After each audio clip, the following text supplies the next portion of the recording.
My money gun has no money, and that's because I'm broke. And if you're broke like me, you can follow these 4 steps to fix your financial situation. Now, I'm an internet entrepreneur. I've been making millions of dollars online, but I've been broke multiple times before. So I know what it's like, and it's really hard to not just retreat into your emotional or your reptilian brain when you're in these situations. So it's good to sit and think with your thoughts and then follow these simple steps, which I'm going to lay out for you in this video to help you get out.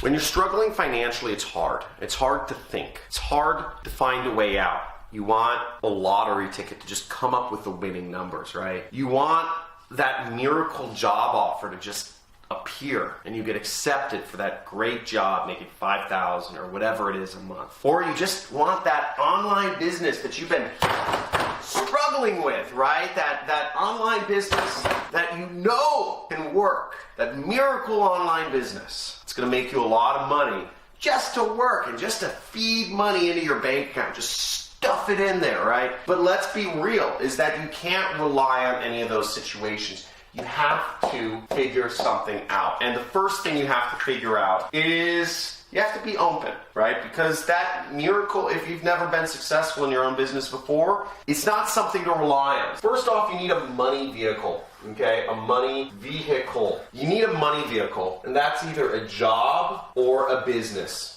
Now, you can also get the best of both worlds, and you can find a job which helps give you skills and experience in order to take to your own business. Now, what I did when I got started was I always knew I wanted to be an internet entrepreneur and fly across the world and travel and do fun things, kite surfing, skiing, bungee jumping, etc.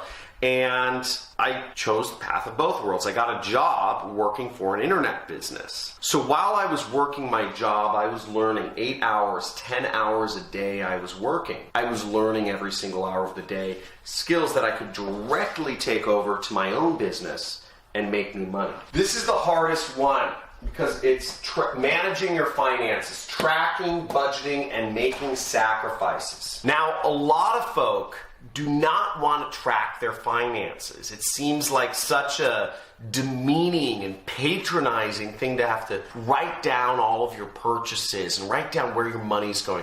But in fact, a lot of it can actually be very easy with apps like Mint, and there's phone apps that do all this for you if you're using credit cards and bank accounts for most of your purchases. And I would suggest using something like Mint, but whatever you use, track it. A lot of people want to skip that. It seems weird. But once you start tracking and you start seeing the trends month over month, you see where your money goes, and you see where you can save and create budgets and make sacrifices. If you're guilty of not tracking, of not budgeting, of not sacrificing, if you're guilty of any one of these, even when you've been in a prickly situation, type in guilty in the comments below.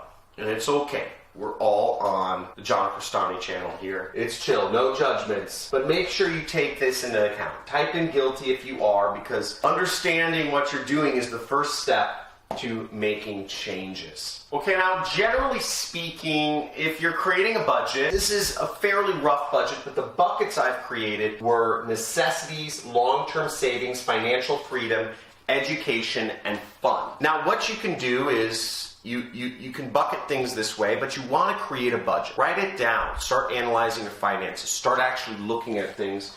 Now, most people, this will work out, but 60% for necessities, 10% for long-term savings, 10% financial freedom, 10% education, and 10% fun. Now, what are these buckets and what is their importance?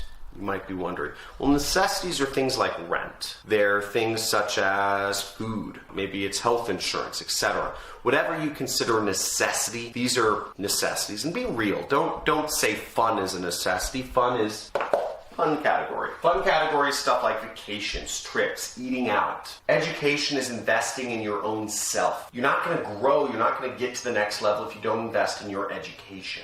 I know that might seem kind of self-serving because, hey, I'm a teacher here, right? Invest in education.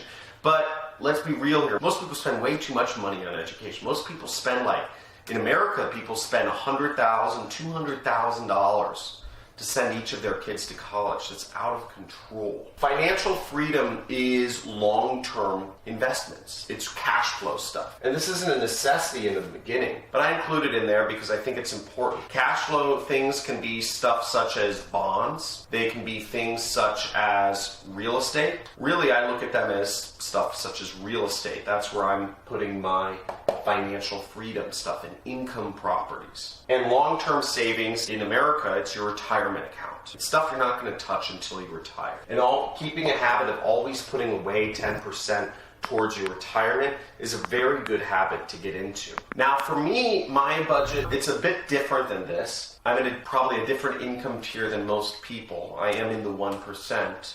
And my necessities is about 15% of my budget. My long-term savings and my financial freedom are really stacked. I put a lot of money away. I put about 25 and 25. I put a lot of money away into savings and into retirement accounts because that's what I'm preparing for. I'm trying to get to the level, I'm still not there yet, where I can retire and literally live the rest of my life off of interest or cash flow. And I always invest in my education. I'm an education junkie. I spent $100,000 on a single mastermind this year, which may seem ridiculous to some people to spend $100,000, but I'm still within 10% of my budget. So I'm still maintaining the same budget that most people in the world are. If not, maybe I'm spending less because I don't have college debt. And the last thing you want to put your money into is a wealth vehicle. So again, that financial freedom money, that should go into something where you can get good cash flow from, you can get an income from. And that could be something like apartments, okay, or investing in a duplex, or investing in a property that you rent out via Airbnb. Something that has a higher return than a stock or a bond and provides you cash flow. It could be a franchise, whatever it is, but it's investing in creating your financial freedom. It could be a side business. That's what you want to think about. Hopefully you enjoyed this video and you're enjoying learning about making money and keeping it and getting yourself towards financial freedom. Now, they won't teach this to you in colleges. They won't teach this to you in normal schools because they don't want you to know this. But there are simple steps you can take to creating wealth for yourself and keeping it. And on this channel, I show you every single day how you can do that. Now, I made my money in affiliate marketing. You can check out dozens of videos where I'm teaching you how to make money with affiliate marketing without spending any of your own money. So make sure you like this video, subscribe to my channel, and comment below. If you're committed to managing your finances, if you're putting this in action and working yourself towards financial freedom, then let's make it happen. See you in the next video.